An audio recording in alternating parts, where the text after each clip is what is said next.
Allez, bien bonjour tout le monde, c'est Guillaume. Aujourd'hui, on va parler un petit peu, on va faire un petit vlog. J'ai des petites choses à vous dire et à vous montrer également.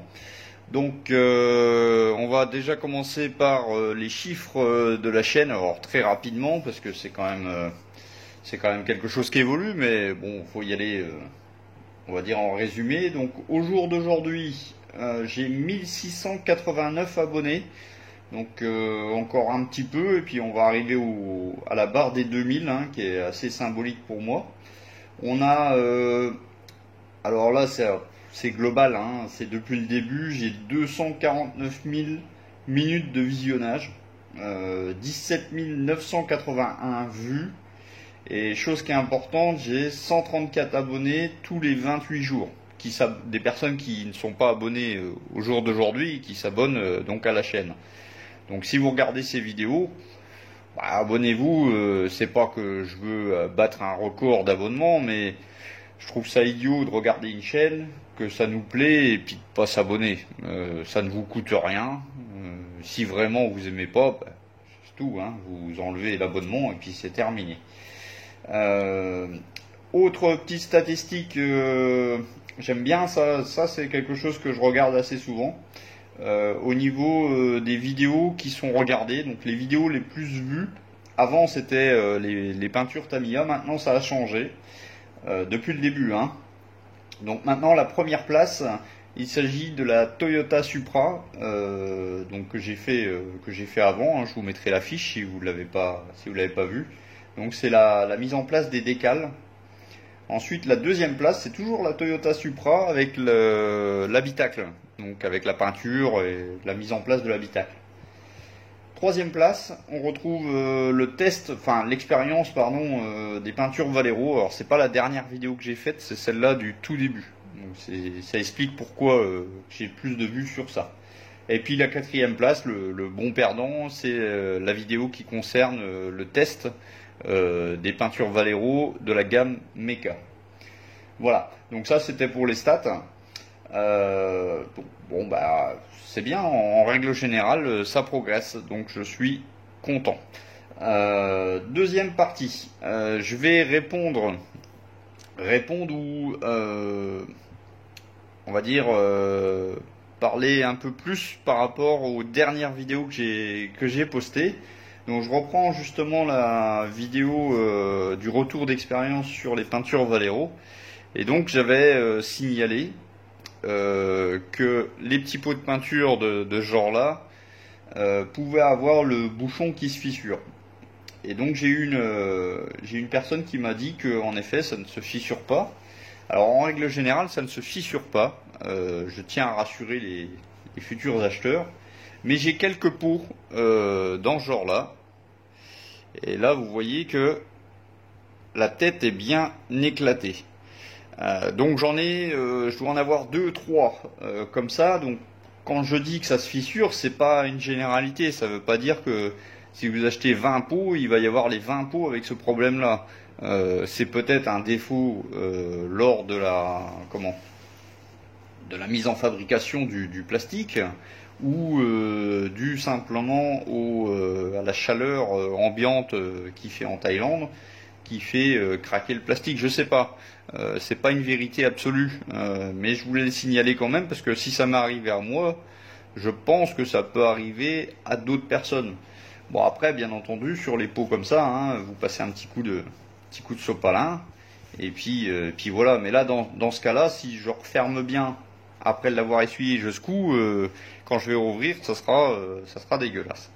Bon, ça c'était la première chose. En tout cas, c'est pas un commentaire négatif, hein, loin de là. Donc chacun donne son avis et moi c'est pareil. Je ne fais pas, on va dire, une vidéo pour dire c'est ça et il faut m'écouter, etc. Non, c'est mon point de vue par rapport à moi. La deuxième vidéo sur laquelle je voulais revenir, c'est le test de la colle cyano de chez Tamiya. Donc, pour résumer, j'ai fait mon collage intégral, mais ça je vous le montrerai en fin de vidéo, de la photo découpe. Donc je peux avoir un recul maintenant par rapport à ce produit. Donc la colle en elle-même est pas mal, elle fait bien son boulot. Et donc par contre les embouts très petits qui étaient livrés avec avec la colle cyano, ah ben là par contre c'est le point négatif parce que vous pouvez voir que la colle forcément déborde un petit peu au niveau de l'embout, donc on vient déboucher avec une petite aiguille. Ça c'est une réponse aussi à un commentaire que j'ai vu. Je ne sais même pas si j'ai répondu d'ailleurs. Donc soit avec une petite aiguille, soit avec un petit cure-dent, et on vient déboucher. Bon, par contre, comme c'est du plastique et que la cyano attaque assez fort, mon embout qui était très fin, maintenant il l'est plus du tout. J'ai plus le deuxième sous la main, il est quelque part par là. Je ne l'ai pas encore trop utilisé, donc logiquement il se rapproche, on va dire, de l'état de la vidéo. Donc gros défaut c'est l'embout parce que forcément après on peut plus l'utiliser comme je l'ai indiqué dans ma vidéo directement sur la maquette, hein. Donc après j'ai fait une méthode plus traditionnelle, j'ai mis ça dans un petit récipient ou sur ma plaque de carrelage. J'ai mis 2-3 gouttes et puis je suis venu avec une petite aiguille déposer ma colle cyano aux endroits voulus. Le bouton pour appuyer sur cette colle cyano est quand même assez dur. Là je pense j'arrive en fin de tube et c'est vrai que ça sort, faut vraiment appuyer fort. Donc pour moi ce sont les deux défauts de ce produit. Sinon la colle en elle-même, elle fait quand même bien le taf. Donc dommage, il n'y a pas de recharge. Donc je suppose que c'est ce qu'on appelle à usage unique. Mais bon, la quantité est pas mal parce que là j'ai collé vraiment toute la photo découpe sur le cuirassé. Je vous montrerai ça après. Et je suis pas encore à sec. Donc j'estime que pour un modèle, c'est pas mal. Donc ça c'était mon deuxième retour par rapport à la vidéo. Et troisième retour, alors là c'est pareil. J'ai pas encore eu le temps de répondre, vous m'excuserez. Concernant le nuancier de couleur dont j'ai fait la dernière vidéo, on m'a dit c'est vrai que si on met le primeur gris sur les cuillères, ça va influencer la teinte. Et je suis d'accord, c'est pour ça que je n'en ai pas mis. Moi j'ai pas mis de primeur sur les cuillères pour effectuer le coloris final de la teinte. Alors là encore, c'est vrai que sur le titre de la vidéo, j'ai marqué avoir le meilleur nuancier de couleur. Alors c'est vrai et c'est pas vrai, parce que c'est vrai parce que c'est sûr que c'est la bonne couleur étant donné que c'est celle-là que vous avez achetée, c'est celle-là que vous avez pulvérisée. Mon ami Denis m'a marqué que c'est vrai qu'avec le soleil, avec le temps, la couleur peut on va dire varier. Donc là encore c'est une bonne remarque. Vous avez tous des bonnes remarques de toute manière, hein. Et donc je vais pas dire que c'est la meilleure solution, mais c'est la solution que moi j'ai adoptée et que je trouve vraiment sympa parce que d'un coup d'œil on peut tout de suite se référer sur une couleur qui nous plaît ou qui nous plaît pas. Pour moi c'est on va dire un petit gain de temps. Donc j'ai trouvé cette solution là, étant donné que la carte plastique c'est de l'import chez moi, donc c'est vrai que la cuillère j'ai trouvé ça sympa. Après je vous ai pas dit que c'était la meilleure solution du monde, loin de là, mais c'est une solution que moi j'apprécie et donc que je voulais partager. Mais c'est vrai qu'il y a des petites contraintes et c'est la nuance de couleur, c'est quand même le nuancier de couleur, pardon, c'est quand même une vaste discussion parce que c'est pas poussé en soi, parce qu'un noir c'est du noir, mais bon, et avec toutes les réflexions qu'on peut avoir, c'est peut-être pas la meilleure solution, mais en tout cas, on se rapproche de la solution finale pour obtenir quelque chose de bien avec ce qu'on a surtout. Voilà. Donc j'en fais pas plus, j'en dis pas plus sur ce sujet, hein.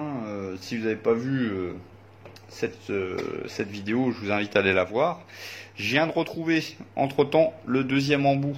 Donc celui-ci est moins amoché, hein, de la colle cyano. Mais vous voyez que bon, il commence à tirer la gueule, comme on dit. Donc voilà. Troisième troisième chose que j'ai à vous parler.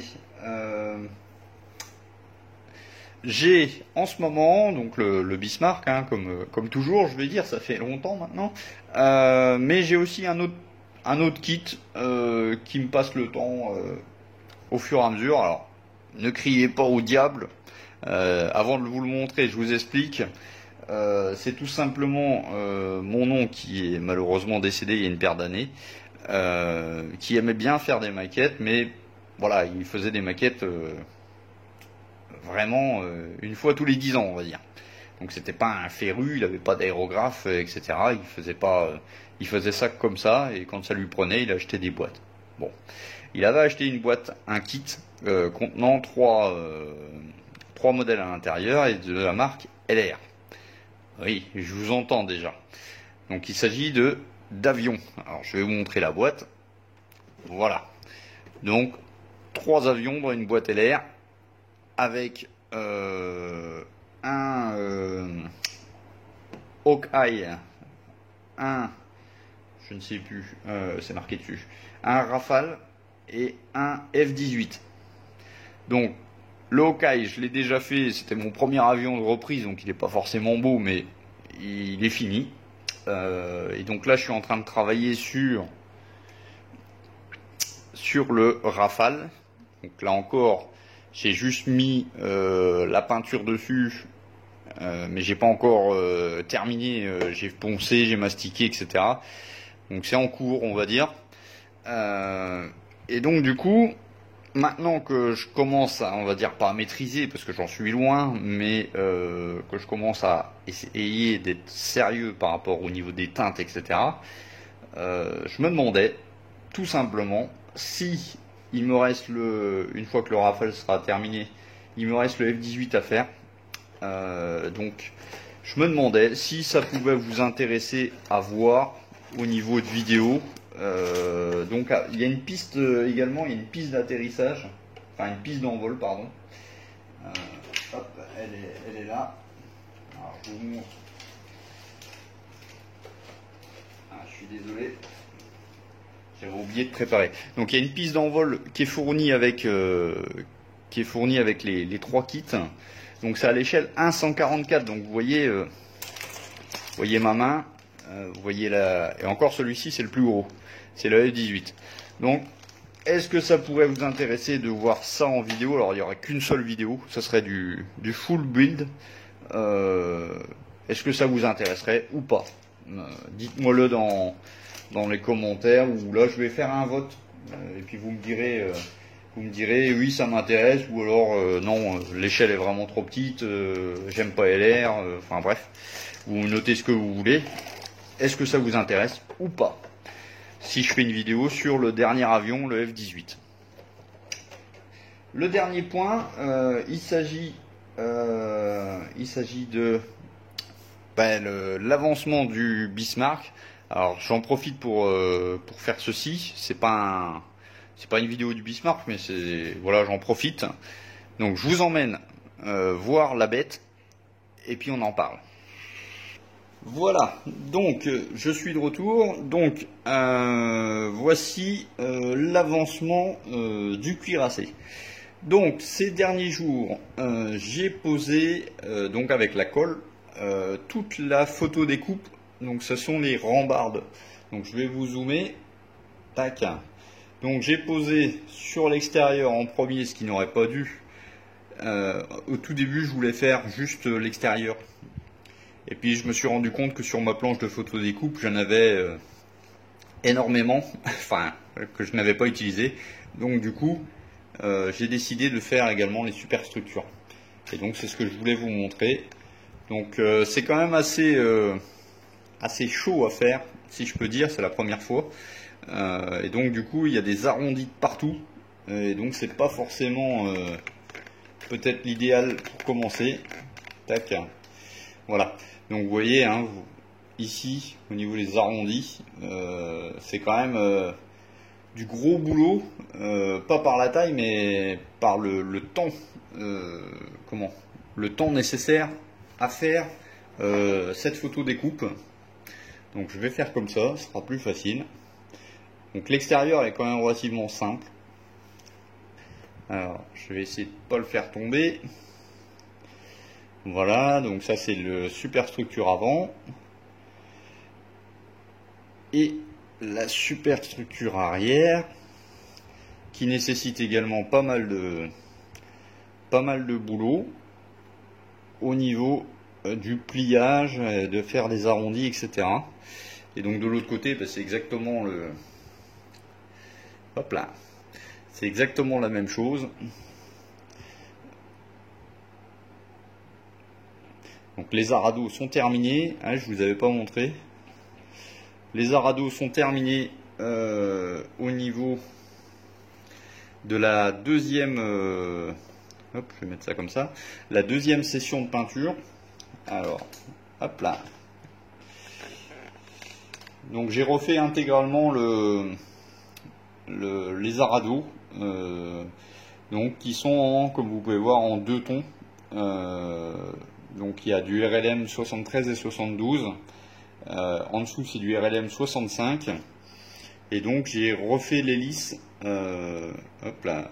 Alors, je vais pas tout casser. Voilà. RLM 65 sur le dessous. Et donc avec le camouflage sur les ailes et sur les flotteurs. Donc les petits points rouges. Et puis donc j'ai recoupé un petit bout de moteur pour mettre sur le devant pour que ça soit plus réaliste. Voilà, donc là il est encore en rendu satiné parce que j'ai pas passé le vernis mat. Le vernis mat sera fait dans un petit peu plus longtemps. Voilà pour ce vlog. Donc c'est tout ce que j'avais à vous montrer et à vous dire, ce qui est déjà pas mal. La prochaine étape pour moi, ça va être de vernir en brillant l'ensemble du cuirassé et d'appliquer le weathering. Et donc le weathering, ça sera l'objet de la prochaine vidéo.